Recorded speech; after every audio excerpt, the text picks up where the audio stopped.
Բարև սիրելի հեռուստադիտող, այսօր Arman TV-ի եթերում դիմացնոտային վիրաբույժ Գևորգ Շախսուվարյանն է, բարև Գևորգ ջան։ Ողջույն, շնորհակալ եմ հրավերի համար։ Ոնց եք։ Շատ ուրախ ենք, որ դուք Գյումրիում եք, ընտանիքով, ինչ տպավորություններ, երկար ժամանակ չես եղել Գյումրիում։ Հա, շատ վաղուց չէ եղել ու անկեղծ շատ տպավորված եմ, շատ սիրուն քաղաք է, որ հաճույքով երկու անգամ նույն տեղերով զբոսնել եմ, ամբողջ քաղաքը նայել, սենց տպավորված, ճիշտ է շատ բան ունենք լանելու քաղաքը կայացնելու համար, բայց արդեն իսկ իմ կարծիքով լավ ճիշտ ճանապարհի վրա ենք։ Այդ քո առօրյա այդ բաներից ու թոուպոյից այդ գործերից հետո որ Գյումրիում ես զգացիր չէ հանգիստ ես բանս վաղը գնալու ես միանշանակ որ սենց հոգեբանական հանգիստ ասեն ոնց որ ի տարբերություն Երևանի Գյումրիում ամեն ինչ սենց դանդաղ հանգիստ անգամ ոչ չի շտապում ու այդ շատ հանգիստ էր իմ համար շատ հաճել էր մենք շատ ուրախ ենք որ դու այսօր մեզ հյուր ես սկսենք ժողովրդին ներկայացնել Գևորգ Շախսուվարյանին այն մարդկանց ովքեր դեռ չգիտեն Գևորգ Շախսուվարյանին պատմի մի քիչ քո մասին որտեղ ես սովորել ոնց ես սկսեք հայլերը քո կյանքում շատ sense կարելի ասել խուճուճ ամեն ինչ ստացվեց 95 թվականին նոր պատերազմը ավարտած sense ոգեշնչված պատերազմական sense թոուբոհով sense ընդունվեցին Մոնտե Մելքոնյանի անվան ռազմամարզական վարժարան 2 տարի ուսանելուց հետո ճանապարհներ բացվեցին, ասենք պրոֆեսիոնալ զինվորական դառնալու իհարկե կամ պիտի գնայի օդաչու դառնայի զինվորական կամ Վազգեն Սարգսյանի ակադեմիա ընդունվեի ու ընտրեցի ռազմաբժշկական ֆակուլտետը Երևանի պետական բժշկական համալսարան ունի ռազմաբժշկական ֆակուլտետ, որտեղ դառնում են պրոֆեսիոնալ զինվորներ, զինվորական բժիշկներ, ասենց զինվորներ ասած մի քիչ միգուցե բան կհնչի։ Հետո երկրորդ կուրսում է, եթե չեմ սխալվում, որոշել էի դառնալ ռեանիմատոլոգ, անեստեզիոլոգ, ասենց լուրջ դեմքով, ասենց լուրջ ամենածանր մասնագիտություն, ես պիտի ամենաուժեղը լինեմ Գնացի ընդունվեցի Էրեբունի բժշկական կենտրոնի ռեանիմացիայի բաժանմունքում, ու կարելի ասել որպես բուժքույր։ Ֆելդշեր աշխատում էինք պացիենտների հետ, 3 տարի այդ ճանապարհը անցնելուց հետո հասկացա, որ պիտի ընտրեմ այնպես մասնագիտություն, որտեղ ժպիտները շուտ է լինում։ Իսկ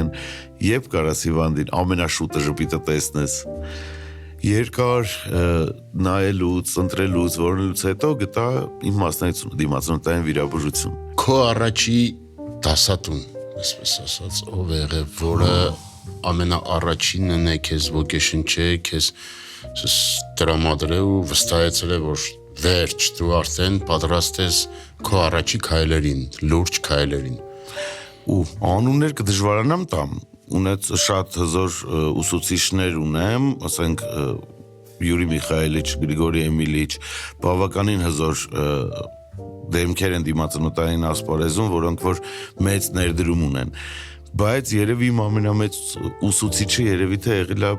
կենտրոնական հոսպիտալը զինվորական, երբ որ իրականում դիմացնոտային վիրաբույժները շատ քիչ էին այնտեղ ու սենց քեզ առաջի քայլեր անողին սկսեցին վստահել հերթապահություններ, սկսեցին վստահել օրեկան եկող պացիենտների հոսք, երբ որ ինքնուրույն պիտի որոշում կայացնես, իհարկե ինքնուրույն այդ ժամանակ դե նոր ես սկսում չես վիրահատում, միշտ ավակ ընկերոջ կամ դասատուի հետ ես վիրահատում, բայց այդ վստահություն, ինքնավստահություն առաջի երևի թե հենց հոսպիտալը իր կառուցվածքը ի մեջ սենց ներշնչեց երևի թե տենց Առաջի վիրահատությունդ կպատմես ինչ զգացիր, այն որ արդեն դու մենակ ես, դու պետք է որոշես, դու պետք է անես, այդ ամեն ինչը վիրահատությունը սկսես, բերես միջև ավարտ, այ կպատմես այդ զգացողության մասին, այդ շատ հեշտ է խոսելը։ Հենց հիմա վերապրում եմ այդ պահերը։ Շատ հեշտ է խոսելը, բայց ես ավելի քան վստահ եմ, որ այն ինչ որ այդ պահին դու ես ապրել, այդ ընթացքում ոչ մի չի պատկերացնում։ Ավակ ընկերը մեր դասախոսը Յուրի Միխայելիչն էր այդ ժամանակ իմ ղեկավարը, պացիենտ ունենք պարանոցի վրա գոյացություն Այս պարանոցի հատվածը մեր զոնայում համարվում ամենաբարդ շրջաններից մեկը Դի գոյացություն վիրահատեմ, ասում եմ դե Յուրի Միխայելիչ արդեն ինքը վստահել է ամեն ինչ, ես եմ անում, պացիենտը իմն է, պատրաստվել եմ, կարդացել եմ, սենց գիշերը պարապել եմ, սենց ինչ-որ, պետք է մտնեմ վիրահատության, ասում եմ դե արի իրար հետ մտնենք, ասում է չէ, ասում եմ Յուրին Խաչլավ գոնե արի վիրահատարան, ասում է չէ, ես կաբինետում եմ, հարց կլինի կզանգես։ Այն ժամանակ այդ իմ համար շատ ծանր էր, որ ասենք թողում եմ մենակ, ոնց պարանոց պիտի վիրահատեմ ու մենակ ու դասախոսս չի գալիս, բայց հետո տարիներ անց հասկացա, որ արդեն ինքը այդքան քեզ վստահում է, քո այնքան վստահ է, որ ազատ ես։ Դու մենակ ես։ Ու մենակ ես, ու ասիստենտիդ հետ, ու առաջի կտրվածքը անում ես, մի կաթիլարուն, օրակ հոպ կարողն կանգնացնենք, հետո երկրորդ կաթիլարուն, հետո այդ հոգեվիճակը, այդ քրտնած վիճակը շատ լարված դուրս եմ եկել վիրահատությունից փառքաստու լավ անցավ ամեն ինչ ձեռքերս դողում էր իջա կաբինետ ասի Յուրի Միխայելիչ վերջացրեցի կոչակ լցրեց խմի այսօր աշխատանքը ավարտվեց գնա տուն ու այդ հոգեվիճակը առ այսօր այս պահը զգում եմ ու ամեն անգամ երբ մի հատ ծանր վիրահատություն է լինում որը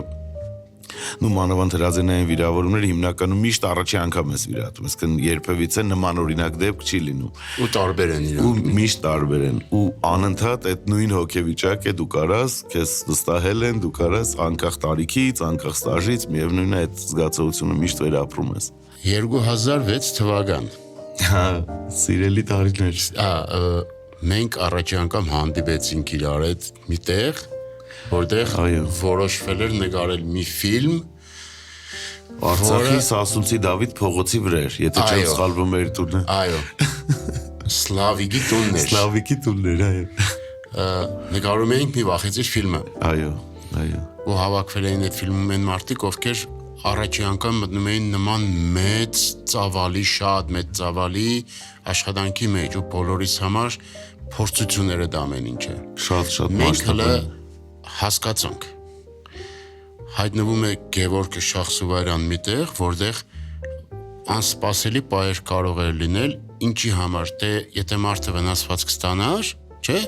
դու ունես ժամանակ, մի շաբաթ, հետ վիրահատական կամ հետ բուժական, չգիտեմ, ճիշտ կձևակերպեմ դե չէ, բայց այնտեղ եթե ու եղան բարգասու լուրջ բաներ չեղավ, այդ վնասվածքից հետո դու ունեիր շատ քիչ ժամանակ։ Կարելի է ասել մաքսիմումը 1 օր, որբիսի այդ նույն դերասանը իր տեսքը հետ վերադառնար նախկին տեսքին, մեր աղունն է գրիմը քսել այդ վերքի վրա դերասանը երկար ապրել։ Այո։ Այ ինքը ըստ ինձ այն ինչ որ դու սովորել ես, այն ինչ որ արել ես, այդ ինչա հայտնվում ես միտեղ որ ընդհանրապես կապ չունի այդ ամեն ինչի հետ։ Կպատմես Շատ հակասական էր ամեն ինչ, որտեվ երբ որ խնդիր են դնում կար, դե զինվորական բժիշկ ես բան այդ ժամանակ ես նոր ավարտ էի, ստաժս քիչ էր, երևի 2 տարվա մոտավորապես, արդեն տենց, բայց արտակարգ իրավիճակների բժշկություն, բան sense տիրապետում եմ, լուրջ դեմքով եկել եմ, բան նկարահանման հրապարակի սպասարկող բժիշկ, դերասաներին ոտի կանգնեցին ու ռեժիսորը կանգնում է Հոպ, բուժել չկա, ես վաղը սյոմկա մի կպտին դեղել դի։ Այդ սկսեց կոնֆլիկտը մոտս, բժշկության ու այդ կինոյի ռեժիսորությանը, ու սկսեցիր ունիկալ էր մեր ռեժիսորը, ունիկալ էր, արավը շատ լավն էր, շարժու ձևով, մոտեցումներով, ինքը շատ լուրջ էր։ Հա, ինքը ամեն ինչի մեջ շատ լուրջ էր ու սկսեց հակասական ամեն ինչ, մասշտաբային մեծ ֆիլմ, իրական զենքերի կիրառումով, ասենք պիրոտեխնիկա ասած այսպես ասչեցել, իրական պատրոններ, իրական ռումբեր, այդ ամեն ինչը ես սովորել եմ, ես սա տիրապետում եմ, օրինակ տրատիլի պայթունից ինչ վտանգ կարա լինի, ասեք 2 օր գրա։ Սովորական պայթում էր, էլի, չէ, հողը մի 7 մետր վեր։ Ու ռեժիսորը քեզ ասում է կապ չունի ում ինչ ալնում, բաղվասյոկի գպտի ներկա դի հասնես, փրկես, բերես, դնես ու հետարքիր դեպքեր եղան իրականում, ասեք դերասաններից դեմքերը վնասվեցին այդ ամեն ինչը հենց կարելի ասել վերականգնեցինք ու կոսկեցինք, որ ֆիլմի ժամանակ վիրավորում ստացե, ֆիլմի ժամանակ ապտակ ստացե շատ իմ համար շատ հակասական էր, շատ ծանր, իհարկե կյանքի համար էլ իմ մասնագիտական շատ մեծ փորձ էր, որը որ առ այսօր օգտագործում է, այսօր քանի որ ես դիմացնոտային վիրաբույժ եմ ու հիմնական աշխատանքի շրջանը դեմքն է, շատ պացիենտներ այդ խնդիրը դնում են բաբուժիչ ջան, հարսանիք եմ, բաբուժիչ ջան, ասենք ունեցել եմ դեպք, հարսն ու փեսան մեքենայով հարսանիքից մի օր առաջ վթարվում են, երկուսի քիթն է կոտրվում։ Գալիս են մոտս դու հարսանիքն է Առաջինը ում ես վիրահատե ճիշտ ասա։ Հարսին թե փեսային։ Չէ, հարսին միանշանակ հարսին, դե ճիշտ հարսը դի փեսայի պահանջներ, տենց ասես հարսին խնդրում եմ մնաց անես, որտեվ ես ասես խնդրեմ չունեմ, դες ամեն դեպքում տղա եմ, բայց իր այդ կյանքի միակ երջանիկ օրնամ ինչ որ կարող եմ ասեմ որ բոքսով եմ բանսով։ Մասշտաբային հարսանիք էր ինչ որ Դե կոտրվածքի դի մեջ սենց տամպոններ, բամ դինեց այդ ամեն ինչը նենց անեի, որ չերևար, բայց դրա հետ մեկտեղ էլ լիներ օգտակար, բուժիչ։ Ու այդ ֆիլմից փորձը շատ էֆեկտիվ է ու առ այսօր դա օգտագործվում է։ Նայ, մեր շատ սիրելի մեր մեծ ընկեր հիմնադիր պարոն Շախսուվարյանը, Սեյրան Շախսուվարյանը որով մենք բոլորս հբարդանում ենք, Հայաստանում շատ քիչ մարդիկ կան, ովքեր իրական հիմնադիրներ են մեր ասպարեզում, մարդ ով ստեղծեց առաջի երաժշտական ալիքը, ճիշտ է, առաջի կոմերցիոն հեռուստատեսությունը, այդ թեմաներից այդ արքիր էր, իրենս մեն ոնց կարա հեռուստատեսությունը արտադրություն լինի։ Այդ որ կոոպերատիվ այդ ժամանակ հիմնադրում էին, այն ժամանակ առաջի հիմնադրածը, եթե չեմ սխալվում, կոչվում է Շահ 13, կինոպլյոնկայով էին նկարում։ Ինչքան հիշում եմ, սկզբից դրեց 13, հետո ավելացրին արտը, ինչքան հիշում եմ, չէ՞, տեսեղավ։ Դե իրանք տարբեր գործառույթներ ունեն, բայց ամենադժվարը ես հիշում եմ այն ժամանակ, որ կոոպերատիվ բացելն էր, որը պետք է հեռուստա ռադիո պրոդուկցիա արտադրեր։ Նաև ռադիո։ Դե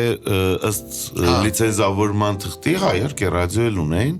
ու ռադիոների հետ էլ էին աշխատում, ոչ թե ունեին ռադիոալիք, այլ ունեին աշխատում էին եթեր էին գնում նաև ռադիոները, բայց ինչքան հիշում եմ ամենաբարդը, դա մի օր հարմար լինի իրան հրավիրեք թողածան պատմի, մեծ հաճիկով, շատ դժվար էր պետական մարմիններին համոզել, ասենք ինձ ասում են Պապան եկել էր տես նեղված, ասում են կալբասի արտադրություն գիտենք, բաների հատեցին, հեռուստա ռադիո արտադրությունը որս է, այդ ինչ պիտի կոոպերատիվ լինի։ Ես պարոն Շախսուվարյանին այն ժամանակ երբ որ հիմնեցի Հորիզոնտ ձայնագրման ստուդիան, այդ 97 թվականներ, մենք նաև ունեինք երգչուհի երեխեք, աղջիկներ էին, մենք իրանց համար տեսահոլովակ նկարեցինք ու մեր երազանքներից մեկն էր, որովհետեւ այդ հոլովակները հայտնվեին արտ 13-ում։ Մենք հանդիպեցինք պարոն Շախսուվարյանի հետ, շատ ջերմ ընդունեց մեզ, ողջունեց, հրաչին կանչեց, նայեցին այդ հոլովակները, արագ տեղադրեցին արտ 13, այն որ դուրս եկանք, ասենք սպես կարող է եղներ խոսքի, մենք կմտածեինք, որ շատ ամեն ինչ, բայց մենք այդ ժամանակ իր այդ չփելով հասկացանք, որ ինքը իր տեսակը այն է, որ ինքը կօգնե միշտ բոլորին, կնպաստի, որպեսզի ճանապարհ գահարտե։ Երբևէ մենք իրանից չլսենք, որ ինքը կարող է ասել, թե իհարկե մեր արտադրանքները պետք է համապատասխաներ արտ 13-ին։ Բնականաբար։ Ինքը գնաց է, կարեք շատ լավ է, տղեկ ճամփանես, կամ տարավ ստուդիանը ցույց տվեց, բաները, ողջունում եմ շատ։ Սեյրան Շախսուվարյանի ընտանիքի մեջ բժիշկ կար։ Չէ։ Չկար։ Դու դարար բժիշկ։ Հա, մամայիս երազանքներ։ Սիրելի հեռուստադիտող, սիրելի ռադիոլսող, ասեմ, որ Գևորգ Շախսուվարյանը այն մարդկանցից է, ով պատերազմի առաջի րոպեից շատ արագ զանգել է ու ճշտել է ինքը որտեղ պետք է հայտնվի ու ինչ օգնություն պետք է ցույց տա, որևէ մեկը իրան քեզ զորակոչել են, քեզ ինչ որ թե դու ինքդ ինքնուրույն ու հայտնվել ես պատերազմի դաշտում։ Հո, այդ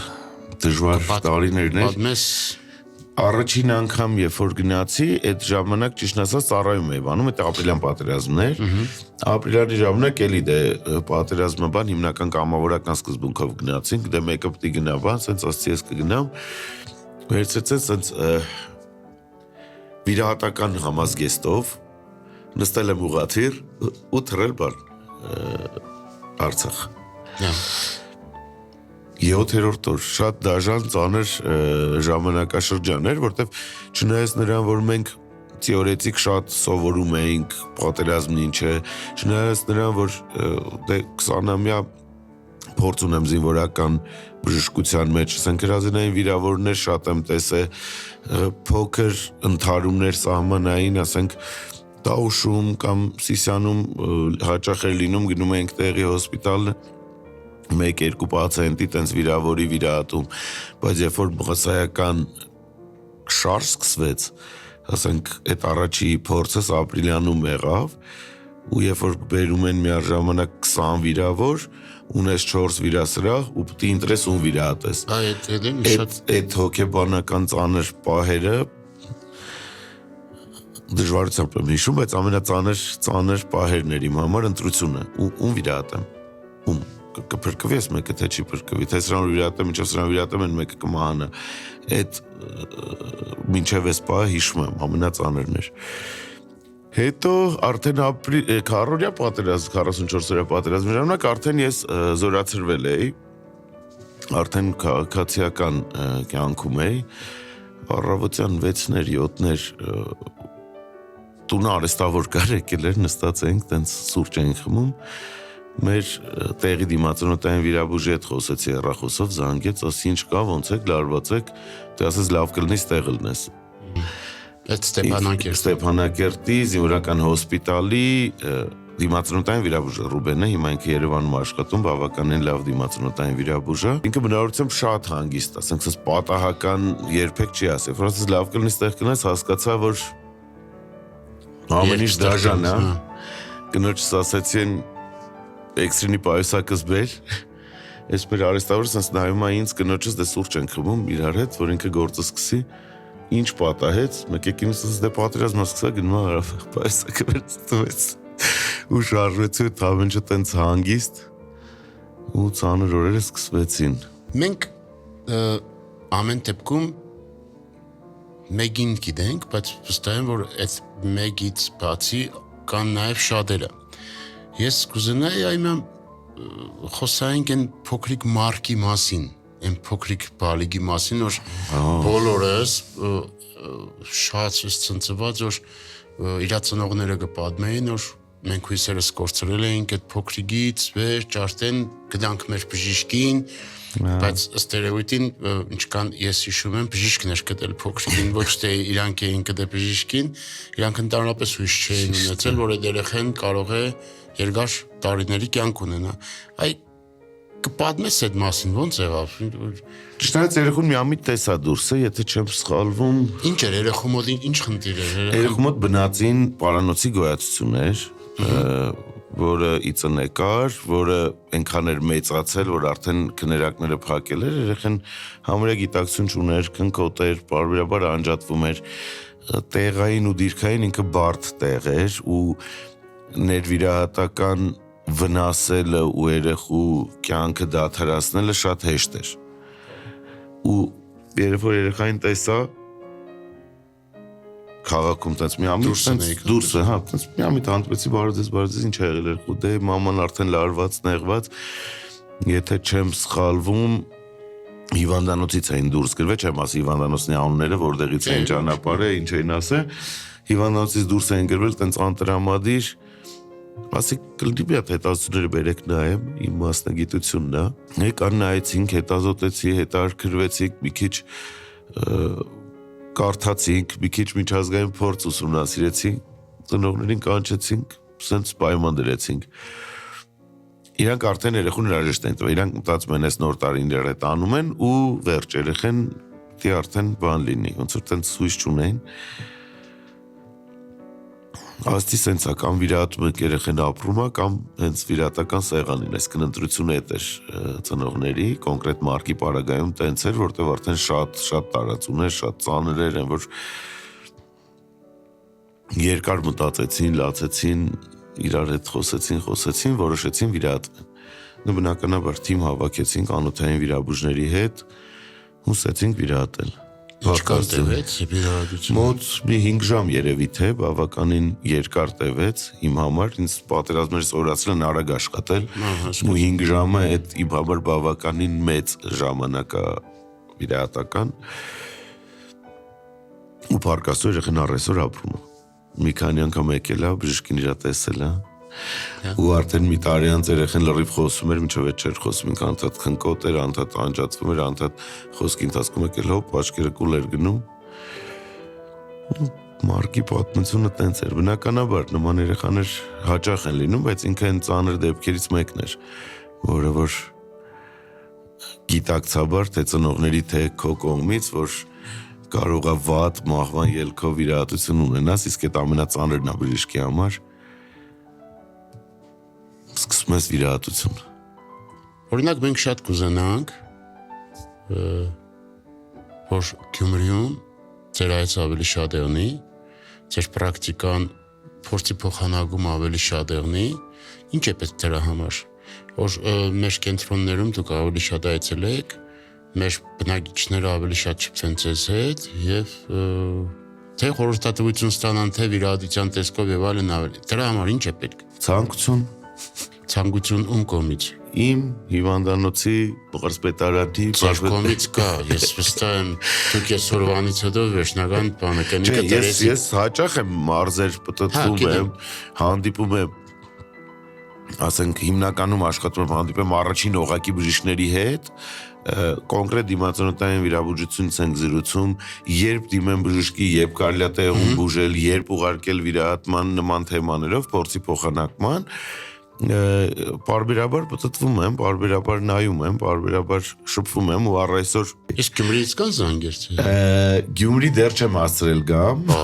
Վստահ եմ, որ ամբողջ Շիրակի մարզը սպասել է Գևորգ Շախսուվարյանին,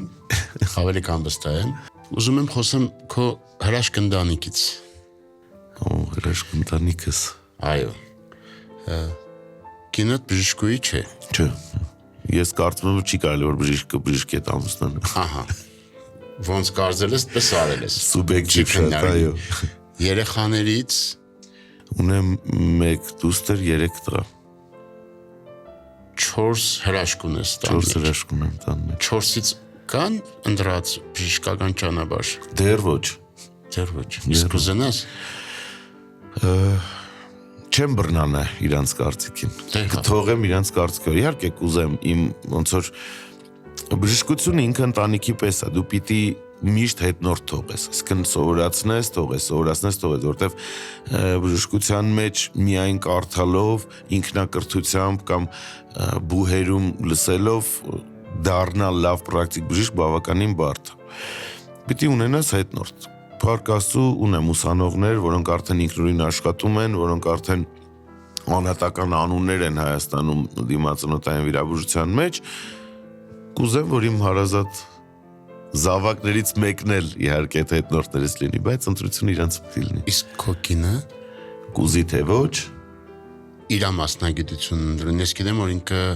շատ հիանալի տիրապետում է ֆրանսերեն լեզվին, շատ լավ։ Մենք այդ կան հայերեն երևի չենք կարող խոսենք, ոնց որ ինքը ֆրանսերեն է խոսում։ Գրականագետ մասնագիտությամբ, այո։ Չգիտեմ, ճիշտն ասած, կուզեի իրողությամբ։ Հələ կա հարցնես։ Հələ կա հարցնեմ, այսօր դու այդ թեմայով զրուցենք։ Շատ ուրախ ենք, որ մեր կողքին ես, շատ ուրախ ենք, որ մեր Գյումրիում ես, ձեր Գյումրիում ես։ Մեր Գյումրիում ես։ Ավելի կան վստահ եմ, որ կլինի ինչ որ շատ արագ կլինի այն ժամանակահատվածը, որ արդեն վստահ եմ ստեղի վիրահատություններ կսկսես անել, դոկտոր ջան, մեր լավ ընկեր, ինչ կմաղթես մեր հեռուստադիտողին եւ մեր ռադիոլսողին։ Դե ոնց որ խոսեցինք պատերազմից, մեր առաջի մաղթանքը միշտ էս վերջերս 20 թվականից հետո միայն խաղաղությունն է, միայն։ Խաղաղությունից հետո մեր ազգը շինարար ազգ է, կկառուցի, կզարգացնի, կաճեցնի, մաղթեմ առողջություն, երջանկություն ու մի քիչ հաջողություն։ Հաջողությունը ենթադրում եմ ամենակարևորն է, ոնց որ ասում մեր Տիտանիկի վրա բոլորը հարուստ էին եւ առողջ, բայց հաջողություն չկար։ Դրա համար մեր հաջողությունը պիտի շատ լինի։ Սիրելի հեռուստադիտող, սիրելի ռադիոլսող, ասեմ, որ մեր այսօրվա հյուրն էր դիմացնոտային վիրաբույժ Գևորգ Շախսուվարյանը, լավ մնացեք, կհանդիպենք, լավ եղեք Գևորգ ջան։ Շնորհակալ եմ հրավերի համար, ձեզ էլ լավ օր։